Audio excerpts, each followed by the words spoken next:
Hello, welcome to the BT Sports studio. I'm Lindsay Hipgrave and I'm delighted to be joined by a couple of Liverpool legends, Michael Owen and Steven Gerrard with me. Liverpool's game against Porto taking place tonight on BT Sport 3 from 7. All the build-up there, 5-0 up going into that second leg. And then Real Madrid are in Paris to face PSG with a 3-1 lead in their second leg. That game is over on BT Sport 2. Right now, though, we're live on Facebook and Twitter, so get all your questions through for Michael and Steven.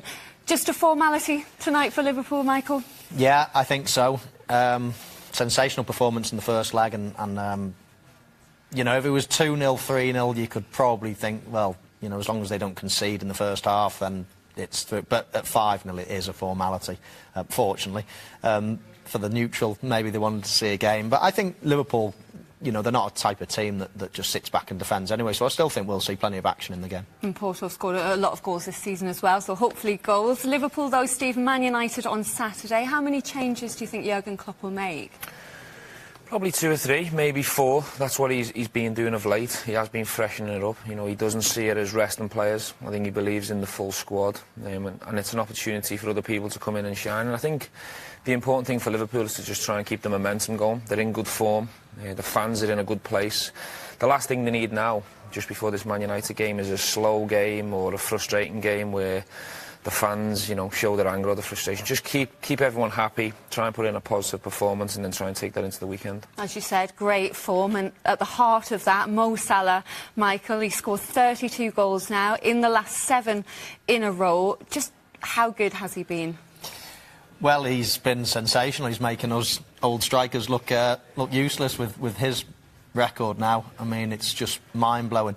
I was looking at his stats earlier today because we'll be doing a piece on him later, but I mean, at Roma he upped his game massively. I think we were all surprised, I think, at the start of the season when we see him banging in the goals and you think that's not the same player I saw at Chelsea. But when you look at Roma, look a bit more closely, then he did move himself to another level. And he's gone up a level again, I'd say, because he was Liverpool. More of an assister there, He really, was, loads of assists. But he did score quite a few as well. So if you look at the Roma stats and then look at Liverpool, it's still a bit surprising how well he's done, but not as surprising, I think, of most people that just saw him at Chelsea and now at Liverpool, because he's a totally different animal. Doesn't play as wide, he likes cutting in a lot more, scores a lot more goals, much more productive. But his record is amazing. There's no sign of it stopping either. How's Klopp turned him into this goal machine, then, that we're seeing now? Well, I think he's first and foremost got him closer to the goal. You know, we analysed him at the weekend, going into the Newcastle game, and he's receiving the ball a lot more in the opposition area. I think he makes great runs through central areas in between full-backs and central defenders. And when he gets in, he's so confident at the moment, and he's so relaxed in front of goal. You know, he's finding the net all the time, and you wondered at the beginning, is he in a good phase, and you know, will he have a dip in form? But he just seems to be getting better and better, which is fantastic for all Liverpool fans. Would you risk him tonight? I wouldn't. Not with Manchester United at the weekend. It's such a big game, just to cement your place in the top 4, but also now there's a bit of a rivalry to see who finishes second in the Premier League. So, you know, but Jurgen might be thinking, keep the momentum going, he's in a good place. Strikers like to play. We were speaking, me and Michael, just off camera before we come on, about if it was me, I'd rather have a break going into United, but Michael said he'd rather play because he'd want more goals. and greedy breed. Greedy breed, and you want to stay in a good place as a striker and keep your confidence up, so maybe that's what Jurgen's thinking and might play him. How tough will it be mentally, do you think, for the players tonight to not be blasé? Because it's quite an unusual lead to take into a second leg at this stage of the Champions League. Well, it'll be tougher for the Porto players because they'll be coming here thinking this is going to be the longest 90 minutes of our lives here. Probably not going to touch the ball much and no chance whatsoever of qualifying. But I take your point. I've been involved in a fair few games where the game is pretty much over. Second legs are quite difficult to manage. I always remember playing as an international against Scotland and being 2-0 up at Hampden Park in a playoff and then coming to Wembley and not knowing whether to stick or twist as a team. We ended up getting beat 1-0 and just going through to the European Championships. But it's very difficult a lot of the time when you're ahead, as I say, whether to just think, right, let's just not concede, or even if we concede, let's just concede 1 and forget about attacking. Of course, that's not going to play in their minds tonight because they're so far ahead, so it's, I'm pretty sure it'll be a nice, enjoyable night. Thank you for all your questions and your comments coming through already. David Howard says, is Salah the greatest African player in Premier League history? Tough one. It's a tough one, yeah, with such short thinking time. Yes, probably. I think you'd have to wait to see how he finishes the season, but if he continues to get goals and sets a record, then you'd have to say yes. Or leads Liverpool to silverware, perhaps, with him in this form? Yeah, I think this season it'll be difficult. Yeah, you know, the dark horses in the Champions League, and, you know, they've got a fighter's chance in that competition like everyone else, but obviously the league's out the way now. Manchester City are going to win the league, but certainly in the future, going into next season, he is a big tool for Liverpool. If he continues to post them numbers in terms of goals, Liverpool have got a very good chance of getting silverware. Why can't they win the Champions League this year, Michael, with the front three playing as well as they can? They can. I think they can, yeah. Yeah, I see no reason why they can't. I think Liverpool set up perfectly for this type of football where it's knockout football, because, you know, on the day they can beat anyone and beat them convincingly as well. And I think it's going to be important. Again, this leg's over, so it doesn't matter so much. But I think any leg that they get, any draw that they get, if they're going back to Anfield in the second leg, I just fancy Liverpool regardless. Even if they're 2-0 down, we've seen it before. Dortmund only a couple of seasons ago.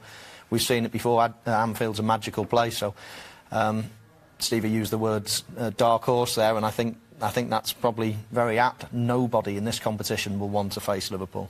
What about Drogba or Yaya Toure being suggested as possibly better? Yeah, I think at the moment you'd have to say certainly Didier Drogba. You know, scoring big goals in big cup finals. You know, played against him was an absolute nightmare to play and against. doing it consistently, I guess. Consistently, yeah. But I think in terms of a one-off season, in terms of goal return, if he continues to score the way he is, you know, he could get 40 goals. I'm not sure Didier Drogba posts them numbers in any of his seasons, but over a long space of time, you can't argue against Drogba or Yaya Toure. They've been two fantastic servants for either of their clubs. I wonder what you think of this, guys. There's been a poll on Twitter on BT Sport Football this week, and we've asked who you'd rather have in your team during their Liverpool prime. Was it Suarez, Mo Salah or Fernando Torres? And the results of that poll, Luis Suarez, 51%, Salah 28% and Torres 21%. That's off 17,000 votes so far. Would you agree with those numbers, Michael? As soon as you said it, I thought Suarez. Listen, that might change in time. If, you know, Salah continues to do this for another 2 or 3 years, then that vote will look very different. But at the moment, Suarez was one of, I mean, you're talking Messi, Ronaldo and Suarez and Neymar, really. I think they were head and shoulders for the last few years above everyone else. So I would say that Suarez was so special, such a special player in his Liverpool days. I would probably go along with that vote and say just Suarez at the moment. Stephen? Yeah, I mean, I was lucky enough to play with two of them. I'd certainly say Fernando had a great phase at Liverpool, but Suarez done it for longer. And I still believe if he was at Liverpool now, he would be consistent in terms of hitting that 30-goal return. He also done an awful lot more away from the goals as well, assisting goals, the work rate he used to put in for the team. So for me, I'd be biased towards Suarez. But what I would say is if Salah goes on to continue to be consistent over a number of years and add silverware, that will give him an advantage against Torres and Suarez, because they never won much. Yeah, we could have another look at that in a couple of seasons, perhaps. Ryan Curlin, Michael, says, out of the players currently in the Premier League, who would you like to have played up top with? Currently? Someone passes the ball. Yeah, I was thinking of Aguero and then Kane. I was thinking, none of them pass. They're too much like me. What about Firmino? The amount of work he puts in for everyone. He would be great to play. Do you know, the Liverpool front three is so good because it's so unselfish. You know, and it has been for many years now. It's always been a three-pronged attack, right back to Brendan Rodgers' days with, you know, with Sterling and we've mentioned Suarez and Sturridge. It's always been a brilliant attack, so I think there'd be a lot of fun playing in that.